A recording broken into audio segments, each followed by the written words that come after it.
Assalamualaikum warahmatullahi taala wabarakatuh. Alhamdulillahirabbil alamin. Wassalatu wassalamu ala asyrafil anbiya'i wal mursalin wa ala alihi wa sahbihi ajma'in. Subhanaka la ilma lana illa ma 'allamtana innaka antal alimul hakim. Ya alim 'allimna min ilmika kama tarda bihi 'anna. Ya halim khalliqna bi khuluqil hilmi وحققنا بحقائق العلم اللهم أخرجنا من ظلمات الوهم وأكرمنا بنور الفهم وافتح علينا بمعرفة العلم وحسن أخلاقنا بالحلم وسهل لنا أبواب فضلك وانصر علينا من خزائن رحمتك يا أرحم الراحمين ويا أرحم الراحمين ويا أرحم الراحمين أما بعد. Para hadirin yang dimati sekalian, alhamdulillah kita syukur pada Allah kerana kita diberi peluang untuk kita meneruskan perbincangan kita dalam membincangkan kitab yang saya karang ini sendiri, di mana kitab tajuk yang kita kitab yang kita baca ni Mohonlah Redha Ilahi, dalam cerita tentang motivasi diri kita supaya kita menjadi orang yang benar-benar mendapat redha Allah dalam hidup kita. Kita berhenti pada tahun yang sudah, kita sambung tahun ni dalam pengajian kitanya, di mana tajuk yang kita berhentinya pada tajuk yang ke-35, Jadilah Mukmin yang Kuat. Dalam kitab ini sebenarnya kita nak cerita tentang macam mana kita nak dapat redha Allah. Dalam hidup kita ni ada dua keredaan yang kita perlu dapat sebelum daripada kita menghadap di hadapan Allah. Yang pertama, kita kena dapat redha Allah. Radhiyallahu anhum wa radu an. Allah redha pada kamu dan kamu redha dengan ketentuan Allah. Penting ke kita kena dapat redha Allah ni? Penting. Kalau Allah tak redha pada kita, maknanya kita ni tak ada nilai lah dalam hidup kita. Itu yang pertama. Yang kedua, kita kena dapat redha ibu ayah kita ataupun pasangan hidup kita. Suami kita dah, bagi orang perempuan, dia kena dapat redha suami dia. Kalau dia tak dapat redha suami dia, maka kalau sekiranya dia meninggal dunia, tak ada tempat dia dalam syurga Allah SWT. Maknanya besar dalam hidup kita ni. Demikian juga bagi seorang anak. Anak dia perlu dapat redha mak dan ayah mereka tersebut. Kalau dia tak dapat redha mak ayah, maka di waktu itu Allah akan hilang redha Allah untuknya. Sebab Rasulullah sallallahu alaihi wasallam sebut, ridallah ala ridal walidain, sakhtallah ala sakhtil walidain. Redha Allah di bawah keredaan kedua ibu bapa kamu, dan kemurkaan Allah di bawah kemurkaan kedua ibu bapa kamu. Tajuk yang kita bincangkan ini, lawan kepada redha maksudnya kemarahan. Marahnya Allah, sakhtallah, dia panggil demikian. Yang kita bincang ni ialah redha Allah. Macam mana kita nak dapat redha Allah? Sampai 35 yang telah disusun sebelum daripada ini lah. Kalau kita belajar sebelum daripada ini, dan ana nampak gaya macam tak ingat semua dah. Yang kita belajar lepas-lepas ni sendiri. Macam mana kita nak dapat redha Allah? Cuma hari ininya kita terus pada tajuk yang ke-35 lah. Tajuk di mana kalau kamu nak dapat redha Allah, jadilah seorang mukmin yang kuat. Kalau kita tak jadi mukmin yang kuat, maka kita sukar untuk mendapat keredaan Allah dalam hidup kita. Macam mana nak jadi mukmin yang kuat ni? Sebagai seorang hamba, antara perkara yang sangat kita perlukan daripada Allah Subhanahu Wa Taala adalah kenikmatan yang baik. Yang ni yang kita memerlukan sangat dalam hidup kita. Kita ni adalah lemah dan tidak mampu untuk menganugerahkan pada diri kita sendiri sesuatu kenikmatan. Kita tak ada keupayaan dibandingkan dengan yang disebut dengan pemberian daripada Allah. Kita nak sangat dalam hidup kita ni Allah bagi. Nikmat-nikmat ni maknanya pemberian yang Allah bagi. Nikmat apa dia? Dalam hidup kita ni banyaklah. Ana pernah sebut pada jemaah sekalian sebelum daripada ni. Jemaah dalam hidup kita ni, dia panggil nikmat yang Allah susun ialah nikmat ijad dan nikmat imdad. Itu nikmat yang pertama yang kita dapat. Yang kita jangan kita kufur terhadap nikmat ini. Nikmat ijad ni maksudnya nikmat Allah jadikan kita manusia. Ni nikmat. Nikmat jadi manusia. Kalau buatnya kita ni jadi katak puru, naya kita. Buatnya kita ni jadi apa dia? Yang disebut dengan tempurung kelapa, naya kita. Alhamdulillah Allah jadikan kita ni manusia. Ni nikmat. Yang pertama nikmat ijad. Kemudian bersama dengan nikmat ijad ni Allah sediakan nikmat imdad. Nikmat imdad maksudnya Allah lengkapkan segala perjalanan hidup kita. Allah dah siap dah. Semua aturan-aturan kita, perjalanan hidup kita ni dah Allah dah tulis pada diri kita. Yang kedua nikmat iman dan Islam. Nikmat Allah bagi pada kita ni, nikmat yang besar. Kita dapat iman dan Islam ni nikmat. Kerana tak semua orang dapat nikmat iman dan Islam. Sepatutnya dapat nikmat iman dan Islam ni siapa yang patut dapat? Donald Trump lah patutnya demikian. Tapi Donald Trump pun tak dapat. Nak sebut nikmat iman dan Islam. Nikmat iman dan Islam ni patutnya dapat pada siapa? Dapat pada pemimpin dunia. Tapi Allah pilih kita. Satu nikmat yang besar yang kita kena rasa syukur. Alhamdulillah aku diberi Islam dalam hidup aku. Dua. Yang ketiga nikmat apa dia? Nikmat faqih dalam beragama. Nikmat kita boleh menuntut ilmu ni nikmat. Alhamdulillah kitanya diberi yang disebut dengan peluang belajar. Belajar, mengajar, mendengar. Tiga ni kita dapat. Ni nikmat. Alhamdulillah Allah bagi pada kita nikmat. Tak semua orang dapat nikmat ni. Kalau kita perhati kawan-kawan kita kan yang duduk kat rumah. Dia buat apa kat rumah masa-masa begini? Duduk tergolek atas katil je. Golek atas katil. Dia tak ada kerja pun kat rumah tu. Dalam duduk kat rumah pun. Nak sebutnya. Tapi Alhamdulillah Allah gerakkan kita. Gerakkan kita datang belajar. Datang belajar ni nikmat. Satu nikmat yang Allah kurniakan pada kita. Tiga. Yang keempat nikmat yang besar yang kita kena dapat daripada Allah. Apa dia? Nikmat ikhlas dalam beragama. Nikmat ikhlas. Nak jadi ikhlas ni tak mudah. Dalam hidup kita nak suruh jadi ikhlas. Dalam hidup kita ni payah nak jadi ikhlas. Ramai mana di kalangan kita ni dalam hidup kita nak jadi ikhlas dalam kita buat sesuatu payah. Sukar pada kita. Kita kahwin kerana Allah payah.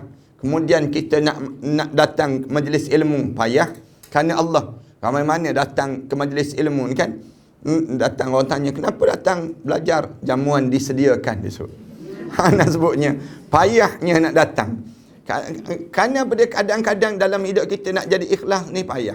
Kita berbuat sesuatu ni sukar nak jadi ikhlas. Sukarnya nak jadi ikhlas sampai Allah turunkan surah Al-Ikhlas. Itu yang kita kena faham. Payahnya nak jadi ikhlas sampai Allah turunkan surah Al-Ikhlas. Dan Allah jadikan nilai surah Al-Ikhlas itu senilai mana? 1/3 Al-Quran. Maknanya besar nilai ikhlas. Maknanya kalau kita boleh baca 2 kali je surah Al-Ikhlas, maknanya 2/3 Al-Quran. Kalau kita boleh baca 3 kali je surah Al-Ikhlas, kita boleh baca sebuah Al-Quran. Tapi nak baca 3 kali ni tak mudah kan? Tak mudah. Kalau kita tanya di kalangan kita hari ni, siapa pagi-pagi ni dah baca dah surah Al-Ikhlas pagi ni? 3 kali dia baca. Tolong angkat tangan. Ramai tak terangkat tangan. Baik tak payah angkat tangan, senang kita. Nak sebutnya, sukarnya untuk kita nak suruh kita ni nak jadi ikhlas. Nikmat yang keempat. Nikmat yang kelima yang kita perlu dapat dalam hidup kita ni. Nikmat apa dia? Nikmat yang kemuncak ni ialah nikmat radhiyallahu anhu. Allah redha pada kita. Maknanya kita dapat husnul khatimah. Siapa yang dapat nikmat redha Allah, husnul khatimah dalam hidup dia.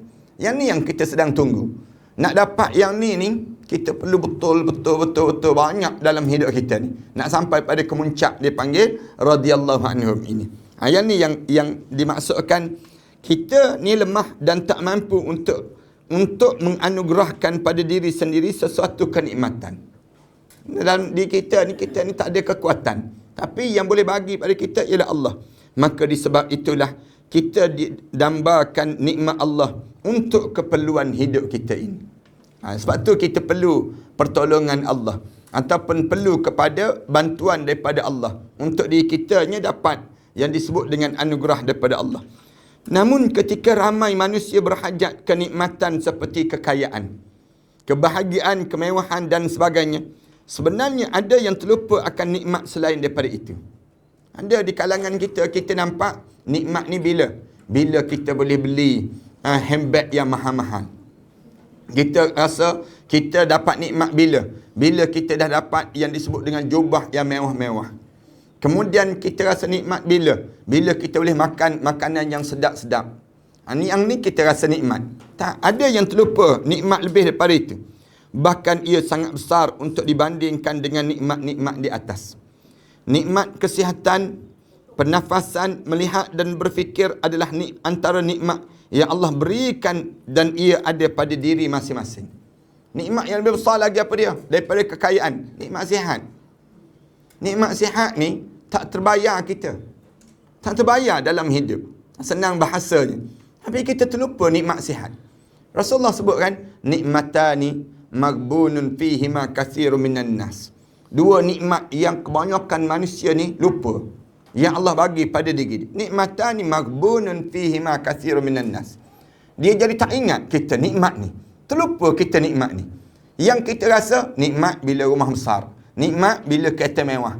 Nikmat kita bila pakaian kita mewah. Nikmat kita yang tu kita nampak. Tapi kita terlupa nikmat yang lebih besar. Nikmat apa dia? Nikmat sihat. Nikmat sihat yang Allah bagi pada diri seorang. Yang Allah kurniakan pada kita pernafasan, nikmat. Buatnya satu hari tak boleh menafas.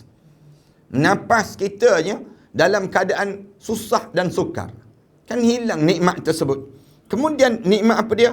Nikmat cerdik, nikmat berfikir. Kita boleh berfikir dengan waras. Ramai mana orang yang hidup jadi tak waras sekarang ni. Dalam hidup kita ni, jadi tak boleh nak berfikir dengan cara matang. Ramai di kalangan kita ambil tindakan yang luar batasan daripada akal fikiran yang waras. Kenapa? Kerana dihilang nikmat itu. Kita kadang-kadang kita kata, kenapalah dia ni berfikir? Tak logik langsung cara dia berfikir. Kan orang kita ni kan ada masalah sikit. Dia boleh buat benda-benda yang luar daripada pemikiran logik manusia. Dia boleh buat demikian. Tak waras dalam hidup dia. Berfikir adalah nikmat yang Allah berikan dan ia ada pada diri masing-masing. Nikmat-nikmat ini sendiri. Begitu juga dengan nikmat ketenteraman. Nikmat kita lapang je hidup. Bangun pagi boleh senyum di antara suami dan isteri. Boleh senyum ni satu nikmat. Ramai mana bangun-bangun masam je tengok. Menyampah aku tengok orang tua ni. Nak sebutnya ramai mana dipanggil demikian. Kita ni alhamdulillah bangun-bangun tengok senyum je. Suami senyum, isteri senyum, keluarga kita boleh dalam keadaan lapang dalam hidup kita. Penuh dengan kesabaran, kesuburan tanaman. Celik-celik mata kita, tengok yang kita tanam kemarin, semua dalam keadaan subur. Semua segar-segar tanaman-tanaman kita. Dan keindahan alam adalah nikmat-nikmat yang tidak boleh kita nafikan. Yang Allah kurniakan pada kita ini. Namun begitu tetap juga ramai yang terlupa untuk mensyukurinya. Jarang kan kita nak sebut Alhamdulillah. Alhamdulillah pada diri kita ni. Payah kita nak sebut Alhamdulillah ni. Orang kita keluar bilik air tak sebut Alhamdulillah. Sebut fuh lega. Yang dia boleh sebut. Yang dia nak sebut Alhamdulillah payah. Ramai mana di kalangan kita kan nak sebut Alhamdulillah sepatah je. Yang tu je tak boleh. Payahnya untuk diri dia. Mereka lebih suka mengejar dan nikmat-nikmat kebendaan yang mereka terlupa dan ujian di sebaliknya. Yang kita kejar, celik mata je, berkejaran nak pergi kerja. Berkejaran nak cari harta. Berkejaran dalam hidup kita demikian. Ya Allah. Ya Allah Subhanahu Wa Taala berikan nikmatnya kepada manusia itu agar dia melihat siapakah yang menerimanya dengan baik. Allah bagi semua ni Allah nak tengok kita. Takat mana kita ni dapat nikmat yang baik itu.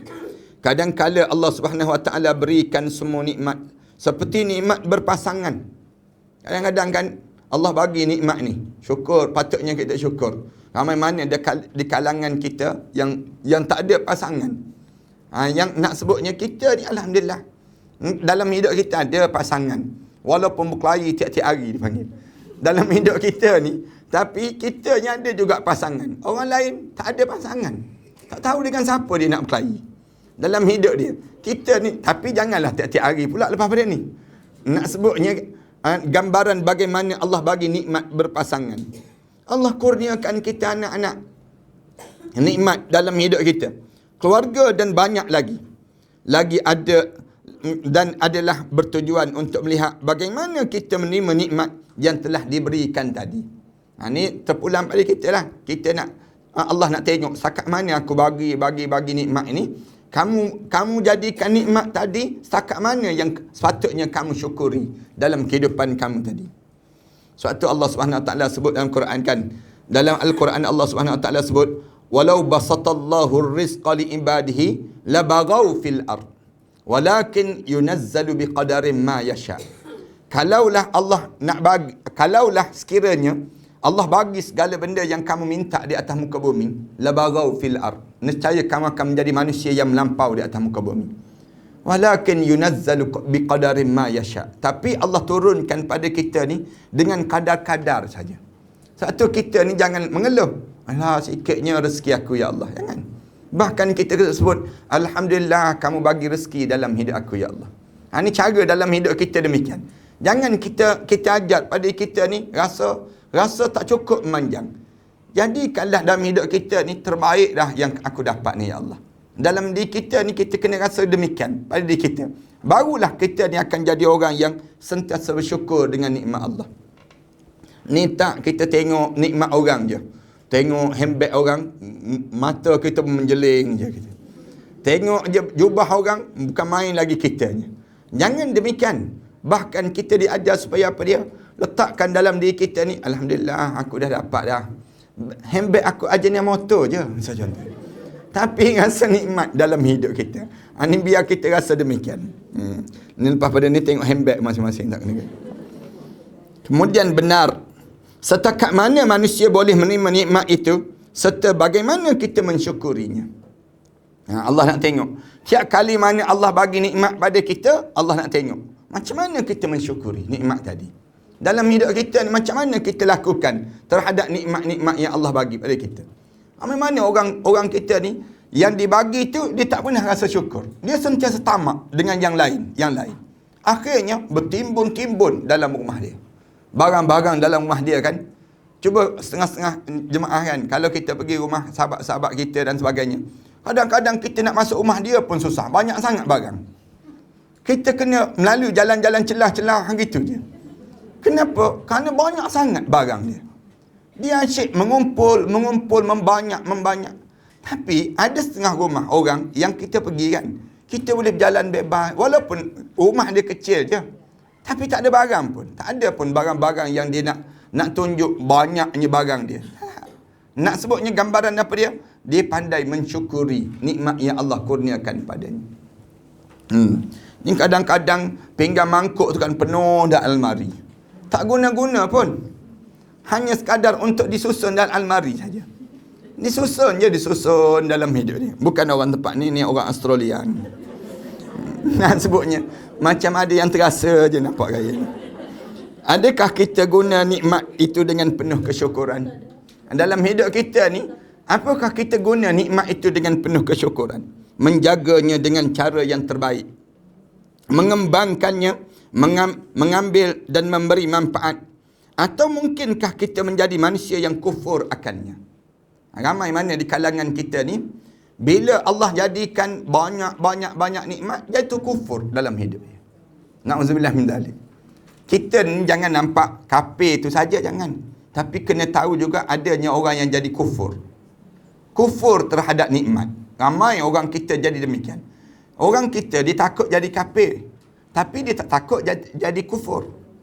Padahal kufur dengan kafir itu dekat-dekat dah tu. Dekat-dekat dah dalam hidup. Jangan kita ni hidup dalam keadaan kita biarkan diri kita ni menjadi kufur. Setelah mana Allah bagi pada kita. Bagi pada kita ni, tiba-tiba kita kufur nikmat tadi. Bagi nikmat apa dia? Nikmat sihat. Ramai mana orang kufur terhadap nikmat sihat. Dia tak rasa nikmat sihat tadi untuk dia mentaati perintah Allah. Tapi nikmat sihat dia tadi, dia gunakan untuk benda-benda yang lain. Ramai kan orang kita demikian. Nikmat sihat, tak sakit lutut. Misal contoh. Bila tak sakit lutut je, meraung je pasar raya dia ni. Nak sebutnya demikian. Bila dia sakit lutut, mula tak boleh berjalan. Ini contoh juga ni. Nak gambarkan bagaimana kufurnya nikmat kita. Ramai mana dalam hidup kita ni, Allah bagi pada kita ni nikmat, tiba-tiba kita kufur terhadap nikmat tadi. Contoh mudah, kalau kita diberi rezeki lebih dalam diri kita, maka kita berkongsi dengan jiran-jiran dengan cara mengadakan kenduri. Ini ramai pun yang tak buat. Kita ni tunggu kenduri bila? Nanti anak nak kahwin. Tunggu bila? Nak kenduri? Nanti. Akhirnya, rumah kita tak pernah pun buat kenduri. Ramai mana rumah di kalangan kita ni, tak pernah pun dia nak buat kenduri. Bila orang tanya kenapa tak buat kenduri? Alah, susahlah kalau kenduri nanti nak kena beli, nak kena siapkan barang, nak siapkan banyak pada diri dia. Akhirnya menjadi kesusahan. Padahal Islam anjurkan dalam hidup kita ni, kerapkan kita buat jamuan makan.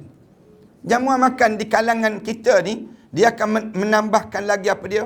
Kebaikan di kalangan sesama kita. Jangan kita tunggu masa begitu saja, jangan. Cuba kita perhati mak kita, ayah kita, waktu mana kita membesar dahulu. Nenek kita, datuk kita dahulu, lepas-lepas semayang subuh je, mesti jemput orang surau datang. Datang jemput, makan kat rumah, buat kenduri. Kadang-kadang kita tanya, sempena apa ni? Tak ada apa-apa pun, tapi nak suruh makan je. Tapi ramai mana di kalangan kita sekarang kan, hambar saja. Adik-beradik pun tak boleh datang.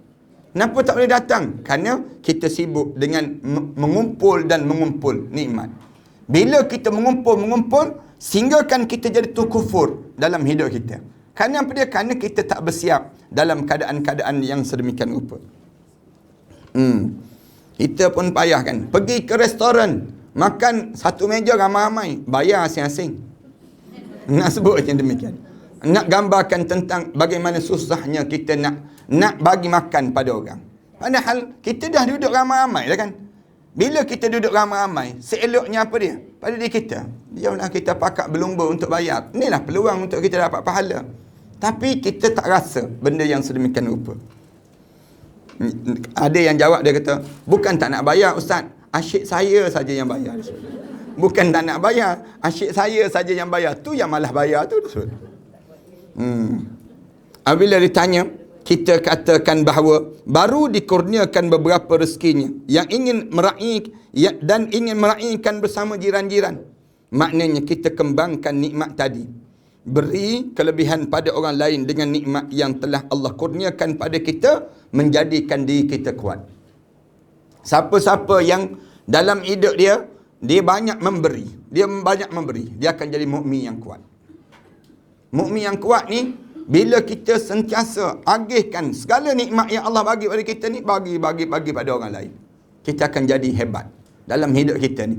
Tapi kalau kita hidup dalam keadaan kita mengumpul, kita akan jadi mukmin yang lemah. Mukmin yang kuat ni ialah mukmin yang memberi. Mukmin yang sentiasa memberi manfaat pada orang lain. Rasulullah sallallahu alaihi wasallam sebut demikian, khairun nas man yanfa'un nas. Sebaik-baik manusia orang yang banyak memberi manfaat pada orang lain. Hidup kita ni orang rasa bermanfaat. Alhamdulillah, orang sebut demikian. Alhamdulillah dengan kebaikan yang dilakukan. Alhamdulillah, orang rasa sodok. Jangan sampai peringkat hidup kita ni menyesakkan dada orang. Jangan sampai peringkat demikian. Orang sampai peringkat baca doa, bilalah dia nak mati. Hidup lagi dia ni hari ni. Yang menyusahkan dalam hidup. Biar, jangan jadi begitu. Tapi jadilah mukmin yang sentiasa hidup dalam keadaan yang sentiasa memberi manfaat dan memberi manfaat pada orang lain. Tetapi kebanyakan hari ini, kadang-kadang apabila kita dapat akan suatu nikmat, kita senyap saja tanpa berkongsi dengan orang lain. Itu kebanyakan orang kita. Dia dapat nikmat, dia senyap je. Nikmat tadi. Dia tak nak kongsi pun nikmat itu dengan orang lain. Padahal kita telah diajar oleh Allah dalam surah Ad-Duha ayat yang ke-11 yang bermaksud wa amma bi ni'mati rabbika fahaddits. Adapun nikmat-nikmat Tuhan kamu, maka hendaklah kamu sebut-sebut dan kamu zahirkan tanda kamu mensyukuri nikmat itu tadi. Allah ajar pada kita demikian. Setiap nikmat yang Allah bagi, jangan kita guna seorang saja, jangan. Kenderaan, saya buat contoh yang mudah. Kita ada kenderaan baru kan, ajaklah kawan kita, jomlah saya pergi ambil kat rumah ya. Kita sebut demikian. Jangan kita kata tak boleh tumpang, nanti dia naik atas kereta saya, dia makan karipap seorang-seorang. Kita sebut demikian. Tak naklah dia atas kereta saya, sepah kereta saya bila bawa dia. Nak sebutnya kerana kita ni yang dapat nikmat, ada kenderaan baru tapi kita tak nak guna nikmat-nikmat tadi untuk bersama dengan orang lain. Yang ni silap dalam hidup kita. Ada rumah baru, tak nak ajak orang datang rumah kita. Kita ada pakaian baru dalam hidup kita, tak nak pun kita nak bagi tahu pada kawan-kawan kita, ni pakaian saya untuk kita sama-sama syukuri dengan yang Allah kurniakan pada saya. Bukan untuk nak menunjuk-nunjuk, tak. Tapi kita nak sama-sama syukur. Oh, dia pun tengok, alhamdulillah, cantik, alhamdulillah. Pujian tadi membawa kebaikan dalam hidup kita. Ni makanan saya masak tadi. Jomlah kita makan bersama. Ini nikmat-nikmat yang patut kita kongsi dalam hidup kita. Oleh itu, segala nikmat pemberian Allah Subhanahu Wa Taala hendaklah disebut-sebut dan dihebahkan sebagai tanda kesyukuran padanya. Sebab tu anak sebut banyak kali kan, kita kadang-kadang dengan jiran kita pun kita tak bagi. Dengan jiran-jiran yang dekat-dekat dengan kita pun, jiran sebelah-sebelah, kita masak sedap. Anak biasa buat contoh yang demikian. Ramai mana di kalangan kita ni, masak bukan main lagi dalam hidup kita. Nikmat-nikmat yang banyak yang Allah bagi. Masak sedap-sedap, tapi jiran sebelah pun dia tak bagi. Kadang-kadang jiran sebelah tu telan air liur, guk gitu je. Bila kita masak ni sendiri, tahu dah dapur tu sebelah-sebelah je. Dapur kan, dengar tu tontang.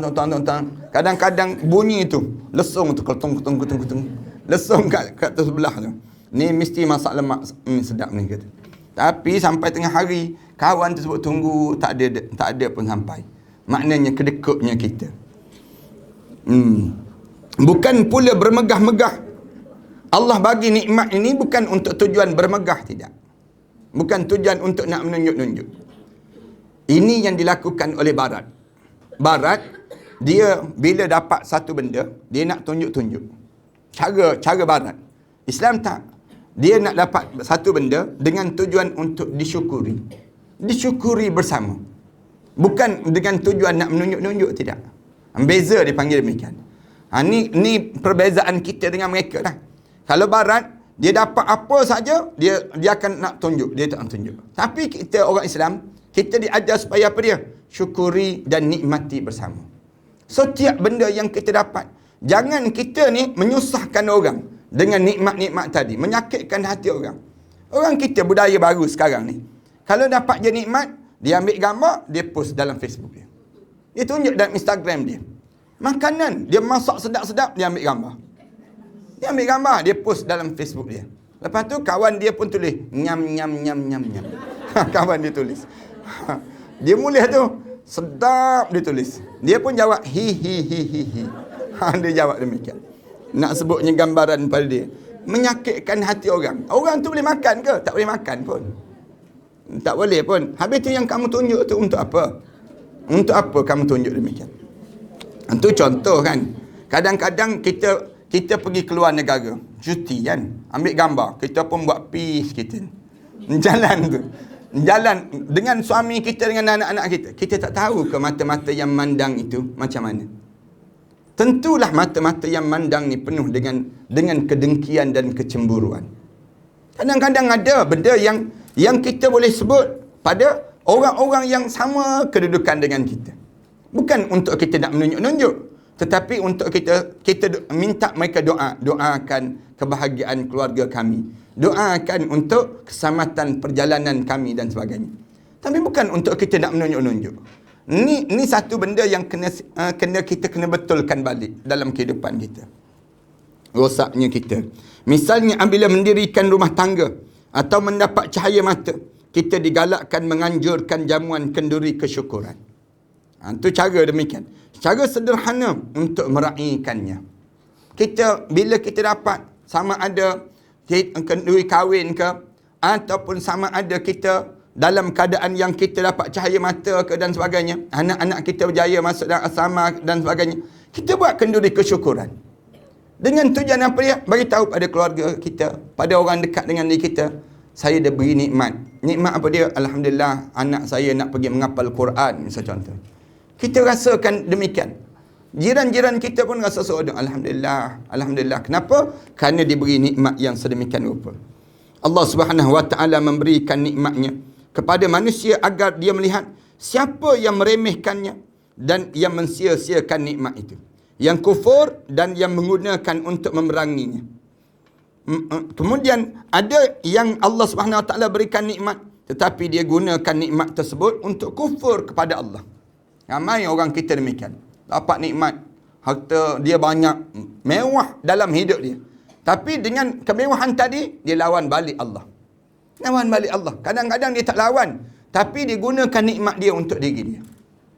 Allah bagikan nikmat pada kita ni untuk Allah nak tengok, kamu guna balik tak untuk kerja agama? Bukan untuk diri kamu. Ramai mana orang kita dia dapat harta dan sebagainya, dia gunakan balik untuk perut dia, untuk kepentingan keluarga dia. Islam diajar, bila kita dapat nikmat, gunakan balik untuk Islam, bukan untuk lawan Islam. Itu cara dalam kehidupan itu. Orang yang sebegini, apabila dapat sahaja rezeki lebih, dia tidak sedarkan diri dan mula berlagak. Inilah gambaran sikap mereka. Lagi lebih je sudah dalam hidup dia. Sebagai contoh, ada orang yang sebelum itu hidupnya agak susah, lalu dia memohon diberikan rezeki yang lebih di sisi Allah. Lantas Allah mengkabulkan permintaannya. Namun selepas itu, orang ini tidak lagi mendirikan solat dan malas berdoa. Ada di kalangan kita begitu. Bila Allah bagi, dia sebelum daripada sebut doa, ya Allah bagilah rezeki, bagilah rezeki. Bila Allah bagi rezeki yang banyak, Allah bagi kejayaan pada dia, mula lawan Allah. Lawan Islam. Orang kita begitu dalam hidup dia. Malah dia merasakan bahawa rezeki yang ada padanya bukan daripada Allah Subhanahu Wa Taala, tetapi ia datang daripada hasil kerjanya. Dia rasakan demikian. Kerana usahakulah aku dapat nikmat ini. Kalau aku tak berusaha macam ni, aku tak dapat nikmat ini. Dia tak nampak nikmat ini Allah bagi dalam hidupnya. Kalaulah nak kira sepatutnya jadi kaya, bukan orang yang berada di atas kursi empuk itu. Yang kerja keras, bina bangunan itu yang patut jadi kaya. Kerana mereka menggunakan seluruh kekuatan mereka. Tapi Allah tak jadikan kaya tu orang di situ. Tapi orang yang duduk di kursi empuk tersebut lebih kaya daripada orang buat kerja keras tadi. Kalau kerja keras itu menjadi ukuran, tetapi kita kena ingat, dalam hidup kita ni, nikmat yang Allah bagi ni bukan berdasar pada kerja keras, tetapi hasil daripada pemberian yang Allah bagi itu sendiri. Allah pilih orang ni aku bagi, orang ni bagi. Sama juga dalam diri kita ni. Dalam hidup kita ni, jangan kita ni nak lawan Allah, jangan. Dalam hidup kita ni, kita nampak saja semua yang Allah bagi pada kita ni, Allah nak uji balik. Sakat mana Allah bagi pada kita untuk kita mensyukuri nikmat Allah. Lihatlah mengapa dia menjadi suatu pemberian nikmat itu sebagai ujian pada manusia. Ada orang yang demikian. Zaman, kan Rasulullah ceritakan, zaman sebelum daripada ni, ada 3 orang yang Allah nak uji. Bani Israel. Seorang botak kepala, seorang lagi sopak ni kulit, seorang lagi buta mata. 3 orang ni Allah nak uji dia. 3 orang ni Allah hantar malaikat. Malaikat untuk menguji pada dia. Malaikat tu tanya, kamu nak apa dia? Yang botak kepala kata, aku nak rambut yang cantik, aku nak begini disebut. Kemudian malaikat tu sapu saja, sapu atas kepala dia. Kemudian baca doa, tumbuh rambut cantik. Kemudian dibagi unta. Kemudian yang kedua tu jumpa dengan dia. Kemudian dia tanya, kamu nak apa dia? Kulit yang cantik, begini. Kemudian malaikat baca doa, sapu. Lepas pada tu bagi lembu pada dia. Baca doa. Malaikat baca doa, barakallahu lak. Mudah-mudahan Allah berkatkan dengan lembu ini. Datang yang 3 buta mata. Kamu nak apa dia? Nak mata yang terang. Nak tengok balik dunia. Aku dahulu terang, kemudian buta mata. Kemudian Rasulullah cerita, malaikat yang menyamar menjadi orang tu sapu mata dia. Kemudian kembali balik mata tu. Curah balik mata dia. Boleh nampak balik. Kemudian bagi kambing pada dia. 3 orang tu, aradallahu an yubtiliyahum. Allah nak uji pada 3 orang tadi. Malaikat datang balik. Bila malaikat datang balik, jumpa dengan dia, malaikat lepas pada mereka ni kembang kambing, lembu semakin banyak ni, kemudian unta ni semakin banyak, datang balik. Tanya dia, buat aku ni sesat dalam permusafiran. Malaikat tu berupa sebiji dengan orang yang sama. Rasulullah cerita, Kemudian aku ni sesat dalam permusafiran. Aku nak minta tolong pada Allah dan minta tolong dengan kamu supaya Allah Subhanahu Wa Taala permudahkan perjalanan aku. Oh, dia kata tak boleh. Aku banyak tanggungan. Katanya yang rambut tadi tak ada. Kemudian dia kata aku banyak tanggungan. Aku begini. Aku tak boleh nak bantu kamu. Dia sebut. Habis tu kamu yang kaya, kamu kaya ni kerana usahaku. Dia sebut demikian. Bukan kerana yang disebut dengan yang lain. Datuk nenek moyang aku dahulu kaya. Aku ni turun pada diri aku ni jadi kekayaan. Katanya malaikat, kalau kamu bohong, aku doa biar Allah kembalikan balik kamu pada asal. Dia sebut demikian. Kemudian datang pada yang lembu tadi, sama juga dia jawab. Tapi berjumpa dengan yang kambing, yang buta mata ni, kemudian dia jumpa dengan yang kambing. Kambing kata apa dia? Dulu aku buta mata. Allah bagi pada aku nikmat. Aku sembuh balik mata aku. Kemudian dia kata, lepas pada tu, dia sebut lagi. Kemudian aku jadi datang seorang yang baca doa untuk aku. Kemudian dia bagi kambing. Kambing ni dulu tak ada. Sekarang ada. Kamu ambil lah banyak mana pun yang kamu nak. Kamu ambil banyak mana pun kamu nak. Lalu malaikat yang menyamar menjadi manusia tadi, dia sebut apa dia? Dia kata, sesungguhnya Allah sedang menguji kamu bertiga. Allah uji pada kamu. Oleh kerana kamu ni betul, aku doakan biar Allah tambahkan lagi nikmat yang telah dapat pada diri kamu tadi. Ini orang yang mensyukuri. Dua tadi yang tidak syukur. Dua yang tidak syukur ni kembali balik pada asal yang Allah jadikan dalam keadaan demikian. Cuba kita tengok diri kita ni. Kita ni asal daripada mana? Budak kampung je kita ni. Kita ni dulu orang yang biasa-biasa je. Tak ada apa pun. Alhamdulillah sekarang ni Allah bagi nikmat yang banyak. Kita ni kalau kita menung lah, Ana sendirilah, Ana cerita banyak kali. Kadang-kadang kita menung seorang-seorang, tak terfikir pun nak datang kuliah di USJ ni. Tak terfikir pun dalam hidup. Dulu, kecil-kecil dahulu, budak kampung menunggai getah je dia panggil. Tapi, Allah bagi nikmat ilmu. Bagi nikmat ilmu. Bila Allah bagi nikmat ilmu ni, kita pun sampai tahap ni. Jangan kita kufur terhadap nikmat yang Allah bagi ni. Bila kita kufur nikmat yang Allah bagi ni, nescaya Allah akan tarik nikmat-nikmat ini. Dan kalau sekiranya kita kufur, inna azabi lasyadid. Azab yang Allah bagi itu jauh lebih amat pedih dibandingkan dengan apa yang kita dapat sekarang. Ramai orang kita dia tak nampak benda demikian. Kita tak syukur, Allah jadikan azab yang Allah datangkan pada kita. Lihatlah mengapa dia jadikan suatu pemberian nikmat itu sebagai ujian pada manusia. Ia tidak lain dan tidak ia adalah kerana Allah Subhanahu Wa Taala mahu menguji adakah kita ini kufur ataupun tidak kepadanya. Sebab kita kena jadi orang yang sama. Apabila diuji dan diberi nikmat olehnya, kita harus bersikap sama saja. Kalau kita nak tahu kita ni seorang yang betul-betul tidak hipokrit, cuba tengok, sama tak sama waktu mana diuji oleh Allah. Diuji, kita senyum. Waktu mana kita diberi nikmat, kita senyum. Tanda kita mukmin. Tanda kita mukmin. Tapi kalau waktu mana kita diberi nikmat, senyum. Tapi waktu mana kena uji, mula memuncung. Mula kita masam je kita. Dalam keadaan nak marah.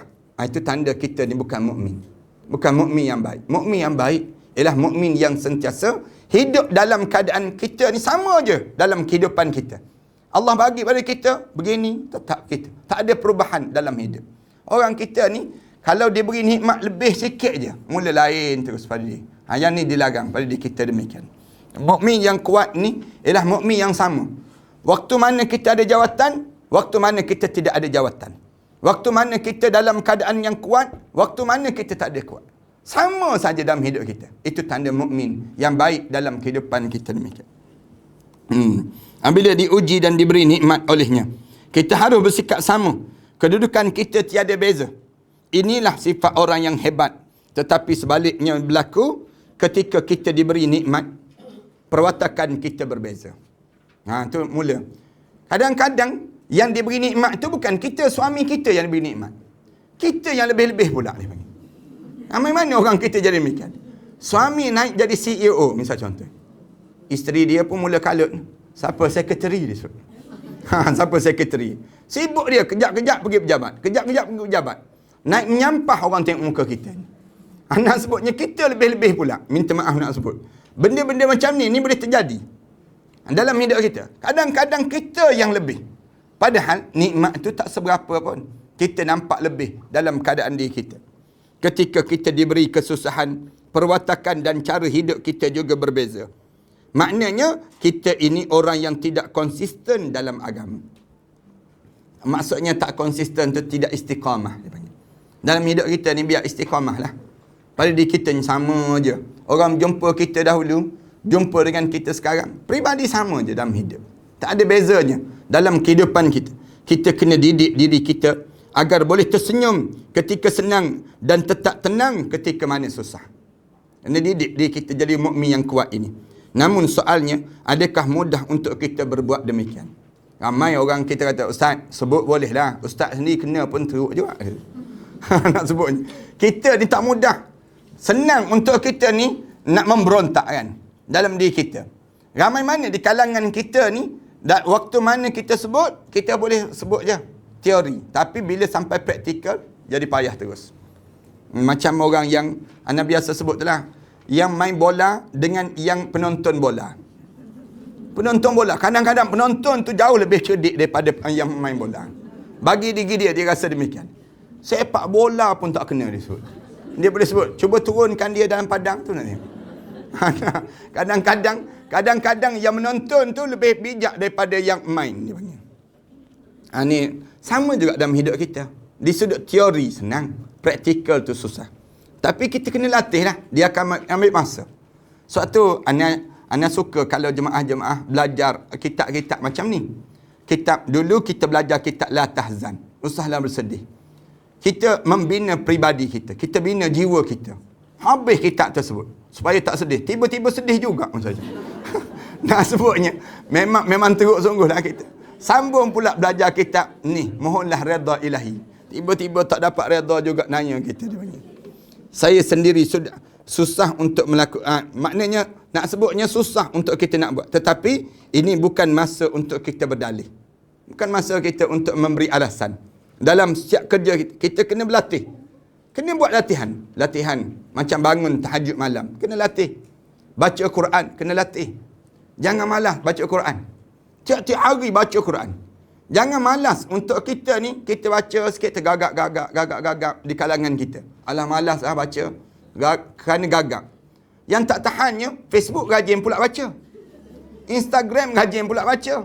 Yang tu tak gagap pula dia. Tapi Quran malas lah. Letih lah nak baca. Ni satu benda yang tak patut dia panggil. Kena sentiasa berlatih. Sama juga dengan majlis ilmu. Majlis ilmu ni, tak mudah kita nak boleh istiqamah. Dalam diri kita ni, bila kita belajar, ramai mana di kalangan kita, tenggelam timbul. Kita belajar ini. Kadang-kadang, yang banyak tenggelam daripada timbul.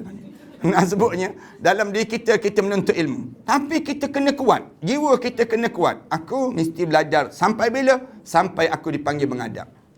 Selagi mana aku tak dipanggil menghadap depan Allah, aku mesti hidup dalam keadaan belajar dan belajar. Ataupun kalau tak nak belajar, mesti mengajar. Mesti dalam diri kita demikian. Kalau tak nak kita mengajar, kita mesti mendengar. Mendengar dalam hidup kita ni menjadi satu kebiasaan pada kita. Latih. Kalau kita tak mendengar, keras hati kita. Kalau kita tak belajar, keras hati kita. Kalau kita tak mengajar, payah untuk kita nak dapat kelembutan dalam hidup kita ni. Ni cara dalam hidup kita ni, 3 benda ni je yang Rasulullah sallallahu alaihi wasallam susun pada kita, nak suruh kita ni hidup sentiasa diperingat dan diperingatkan setiap masa pada kita. Kita kena berlatih. Ketika susah kita rasa senang, ketika senang lebih-lebih lagi lah perlu kita rasa senang. Bila kita susah, jangan nampakkan susah itu susah. Tetapi nampakkan kesusahan itu kesenangan. Dia kena jadi demikian. Kan kita pernah belajar dalam kitab La Tahzan dulu. Anggaplah setiap limau yang masam itu satu benda yang memaniskan. Jangan kamu nampak limau sangkis itu satu benda yang masam. Tapi nampaklah limau sangkis itu limau yang memaniskan diri kamu. Kan kita belajar dalam tajuk tu. Saya ingat lagi tajuk tersebut. Kita jangan sampai peringkat kitanya, bila kita memandang sesuatu, masam je terus kita. Kita ni jadi rasa payah terus. Jangan. Anggaplah setiap sesuatu itu menjadi mudah. Dan bila kita mudah, Allah akan permudahkan lagi. Inna ma'al usri yusra, inna ma'al usri yusra. Allah ceritakan, lepas pada kamu susah, Allah akan permudahkan dalam hidup kamu. Itulah maknanya kita orang mukmin yang hebat, orang mukmin yang sebenar dan bertakwa, keyakinan yang tidak goyang walaupun datang ribut taufan macam mana sekalipun. Ujian yang mendatang dalam keluargaan mereka, dalam keluarga mereka, dalam masyarakat mereka, mereka tetap tabah. Keyakinannya kepada Allah Subhanahu Wa Taala dan Rasulullah Sallallahu Alaihi Wasallam tetap kuat dan padu walaupun orang mencaci makinya. Jangan dengar kata orang. Kita jangan pedulikan yang orang nak sebut. Yang penting betul tak betul kita dengan syariat. Jangan pekakkan telinga kita dengan caci maki manusia. Kalau kita nak layan caci maki manusia, sampai sudah tak hidup kita sebut tak betul dalam hidup kita. Kalau para hadirin sekalian rajin tengok kan, kadang-kadang ana posting dalam Facebook. Kadang-kadang yang caci maki itu boleh tahan juga. Macam dia warok pada kita rasa. Malah kan kita rasa dia lebih alim pada kita. Tapi kalau kita cek balik, tak ada apa pun kadang-kadang. Tapi jangan layan. Kalau kita layan, jenuh kita, penat kita. Cyber trooper pula sekarang ni boleh tahan juga. Makan upahan ni kan, RBA, Red Bin Army ni. Dalam Facebook, dalam Instagram dan sebagainya. Kalau kita layan yang mereka sebut tadi, tak bergerak kita. Tapi jangan. Hidup ini bukan begitu. Cacilah, mereka nak caci banyak mana pun. Yang penting kita betul dengan syariat. Bila kita betul dengan syariat, insya-Allah Allah akan bersama dengan diri kita. Hatinya juga tidak berganjak sedikit pun walaupun datang susah ataupun senang dalam kehidupannya. Habislah tajuk ini. InsyaAllah kita sambung pada akan datang nanti. Tajuk yang ke-36. Rasailah nilai akhirat daripada nilai dunia dalam kehidupan kita. InsyaAllah. Cukuplah. Panjang-panjang pun tak boleh. Pada pagi-pagi yang baik begini. Mudah-mudahan Allah jadikan kebaikan pada diri kita insyaAllah. Bolehkah kita mengatakan Allah Tuhan kita? Bolehkah kita mengatakan bahawa Allah adalah nikmat terbesar? Dia tak boleh kita kata Allah tu nikmat terbesar. Allah yang memberi nikmat pada kita. Itu cara demikian. Allah tu memang Tuhan kita. Kalau ditanya soalan, bolehkah kita katakan Allah tu Tuhan kita? Ya, Allah tu Tuhan kita. Dan dia merupakan pencipta kita dan yang menjadikan kita. Jangan terbelit dalam diri kita dengan perkara demikian. Allah itu Khalik, Allah itu pencipta. Manakala kita adalah makhluk. Kita adalah makhluk. Segala benda yang meliputi dalam kehidupan kita ini adalah nikmat yang Allah bagi untuk diri kita. Adakah nikmat dunia akan menjadi nikmat apabila digunakan pada jalan hak dan ditempatkan sesuai tempatnya? Ya. Nak tahu jawapan dia ni, datang minggu depan nanti insyaAllah. Sebab tajuk tu tajuk yang minggu akan datang nanti. Bila kita cerita tentang mengenai rasailah nikmat akhirat dibandingkan dengan nikmat dunia. InsyaAllah. Wallahu a'lam. Bismillahirrahmanirrahim. Alhamdulillahirabbil alamin. Wassalatu wassalamu ala asyrafil anbiya'i wal mursalin wa ala alihi wa sahbihi ajma'in. Rabbana iftah bainana wa baina qaumina bil haqq wa anta khairul fatihin. Rabbana atina fid dunya hasanah wa fil akhirati hasanah wa qina adzabannar. Alhamdulillahirabbil alamin.